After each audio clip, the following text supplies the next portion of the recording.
അവസ്ഥയാണ് നമ്മൾക്കവിടെ കാണാൻ കഴിയുക. നമ്മളുടെ നെഞ്ച് തകർക്കും ഈ കാഴ്ചകൾ കാണുമ്പോൾ.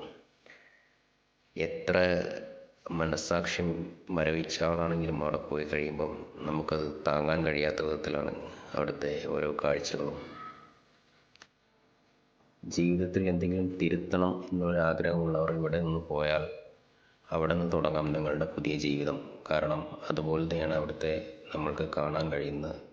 നമ്മൾ ചവിട്ടുന്ന ഈ മണ്ണിൽ ആരുടെയൊക്കെയോ ജീവിതം അല്ലെങ്കിൽ ആരുടെയൊക്കെയോ ശരീരഭാഗങ്ങൾ ജീവനുകൾ അവശേഷിച്ചിരിക്കുന്നുണ്ടോ എന്ന് നമുക്ക് തോന്നിപ്പോകും. അതുപോലെയാണ് അവിടുത്തെ അവസ്ഥ. മാസങ്ങൾ കടന്നു പോകും തോറും പുതിയ പുതിയ പുല്ലുകൾ, പുതിയ ചെടികൾ വളർന്നു വരുമ്പോഴും പല മോഹങ്ങളും പല ജീവനുകളും നഷ്ടമായതിൻ്റെ വേദനയോടെ ഇപ്പോഴും ആ ഗ്രാമം അവിടെ തന്നെ നിലകൊള്ളുന്നു. നമ്മൾ പലരും നമ്മളുടെ സ്വപ്നങ്ങൾക്ക് പുറകെ ഇപ്പോഴും ഓടിക്കൊണ്ടിരിക്കുകയാണ്. എന്നാൽ ഇവിടെയുള്ളവരുടെ സ്വപ്നങ്ങൾ പലതും അവിടെ ഉപേക്ഷിക്കപ്പെട്ട നിലയിലാണ് നമ്മൾക്ക് കാണാൻ കഴിയുന്നത്. വീടുകൾ പണിഞ്ഞ് ഏകദേശം പണി പൂർത്തിയാക്കിയ നിലയിലാണ് പല വീടുകളും. അതുപോലെ അവരുടെ ഓട്ടോറിക്ഷ, അവരുടെ അതിജീവന മാർഗങ്ങൾ പലതും. അങ്ങനെ കാണാൻ കഴിയാൻ നമ്മൾക്ക് മനസ്സിനെ മരവിപ്പിക്കുന്ന രീതിയിലുള്ള ഒരുപാട് കാര്യങ്ങൾ അവിടെ നടന്നിട്ടുണ്ട്.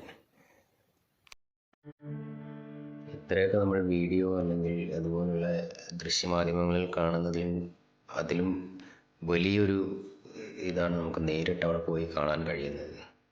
ഈ വീടിൻ്റെയൊക്കെ ഒരു അടുത്തേക്ക് എത്തിയിട്ടില്ല, ജസ്റ്റ് അതിലെ പോയിട്ടുള്ളൂ കറിലൊക്കെ. ബട്ട് ഇതാണ് വേറൊരു വീടിൻ്റെ അവസ്ഥയാണത്. ഉള്ളിൽ മുഴുവൻ മണ്ണാണ്, ചെളിയും മണ്ണ് നിറഞ്ഞ് കിടന്ന്. നാളത്തെ സമയവും ദിവസവും നോക്കി നാളെ എന്ത് ചെയ്യണമെന്ന് പറഞ്ഞ് സംസാരിച്ച് കിടന്ന ആളുകളാണ് വീട്ടിലൊക്കെ ഉണ്ടായിരിക്കുന്നത്. അവരുടെയൊക്കെ ജീവിതം പകുതി വഴിയിൽ എവിടെയും എത്താതെ, ഒന്നും ചെയ്യാൻ പറ്റാതെ അതെല്ലാം അവസാനിച്ചു. എല്ലാം മാറണം.